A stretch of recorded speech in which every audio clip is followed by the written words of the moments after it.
Be Your Best You, the Passionate to Purpose podcast with David Delaney.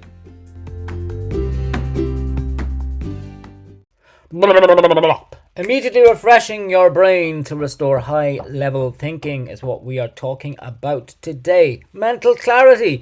Mental clarity can escape anyone. Surely even Einstein and Shakespeare and all these people, they had their moments. It happens. But what is important is your ability to recover. You can impact your brain function and cognitive abilities by making simple tweaks here and there to your daily routine. So if you are looking to improve your concentration, to perform better at work, or simply just to make your everyday life a little bit easier, you are going to find these ideas helpful. Okie dokie. Recognize recognize and name your state of mind. So at our best, we feel calm, confident, focused, enthusiastic and optimistic, and that's where we're most productive and get along best with others. And at our worst, we typically experience self-doubt, impatience, irritability, defensiveness and pessimism, and we tend to lose focus. So most of us move along the spectrum between our best and our worst all day long, depending on what's going on around us. So to maximize your output and to make the most of your brain energy, it's important to recognize your state of mind at any point in time. Brain energy is something that I discussed in my recent newsletter. If you want to sign up to that, you can do so at beyourbestyou.ie and you'll get a little pop-up and we won't spam you, promise. Naming your emotions tends to lessen the burden of being at your worst. So name it to tame it. Psychiatrist Dan Siegel refers to that practice. Name it to tame it. A book called Your Brain at Work, the author David Rock, he argues that when you're experiencing significant internal tension and anxiety, you can reduce stress by up to 50% by noticing and naming your state. So you need this capacity, he says, to free yourself from the automatic flow of experience and to choose where to direct your attention. So what would a film be like without a director? Think about that. So without a director for yourself, you are a mere, just automatic. Okay, you're driven by greed, fear, or habit. So the next thing I want to talk about is scheduling blocks of time for different modes of thinking. And think of Lego, right? Popping bits of Lego together. You can have this big, massive creation, but it's all made up of small blocks. Now, our brains have two modes. So when you're doing creative work, learning something new, or working on your most important task, you're in focused mode. And your brain assumes diffused mode when you're relaxed, taking a walk, or daydreaming.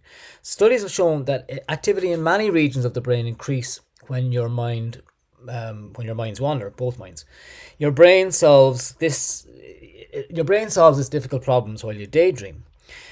Psychologist Scott Barry Kaufman argues that mind wandering serves multiple adaptive functions, such as future planning, sorting out current concerns, cycling through different information streams, distributed learning versus cramming, and creativity. So the brain switches back and forth between modes. It's all about the prefrontal cortex, and all of you can get really, really bogged down, but just think about that, just the different modes. And our brain switches back and forth between the two different modes regularly. So when you're focusing, you're actually blocking your access to the diffuse mode, and the diffuse mode, it turns out, is what you need to be able to solve a very difficult new problem. So think about that, over, back, but be consciously in each mode, if that makes sense. Schedule purposeful breaks. According to research, the brain gradually stops registering a sight or a sound or a feeling if that stimulus remains constant over time. You lose your focus and your performance on the task declines. So we're most focused and productive when following the rhythm of a work-rest ratio. So when faced with a long creative problem, it's best to impose brief mental breaks, because they're going to help you stay focused. So again, a break is going to help you stay focused on your task and improve your idea generation approach. So structured downtime can actually help you do your best work. We tend to generate redundant ideas when we don't take regular breaks. So if you're hesitant to break away because you feel that you're on a roll, be mindful that that might be a false impression. Your brain needs downtime to remain industrious and to generate better ideas.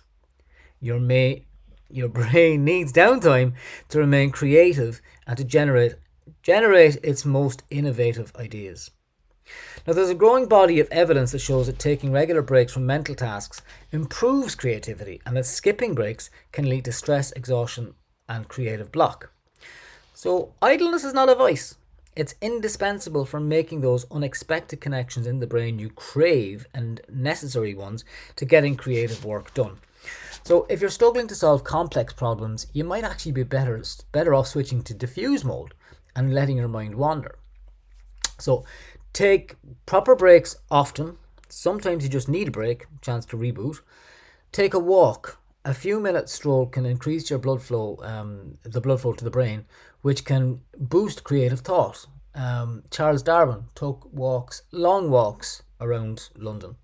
Dickens, he wrote his novels between the hours of 9 a.m. and 2 p.m. and after that he would actually go for a long walk. And he said, if I couldn't walk fast and far, I should just explode and perish.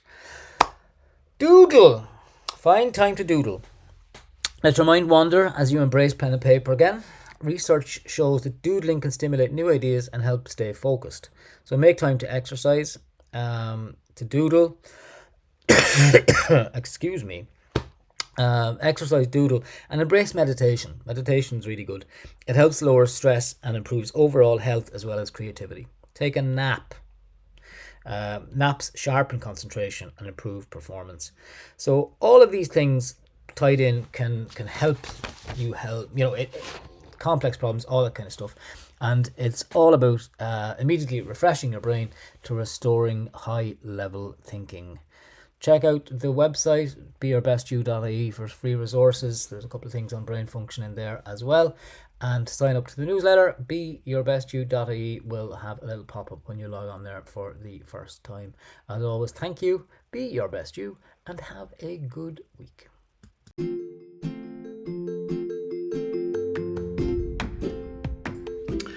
And that's it for another week. Thanks for joining us this morning, and do join us next time on Be Your Best You. Have a good week.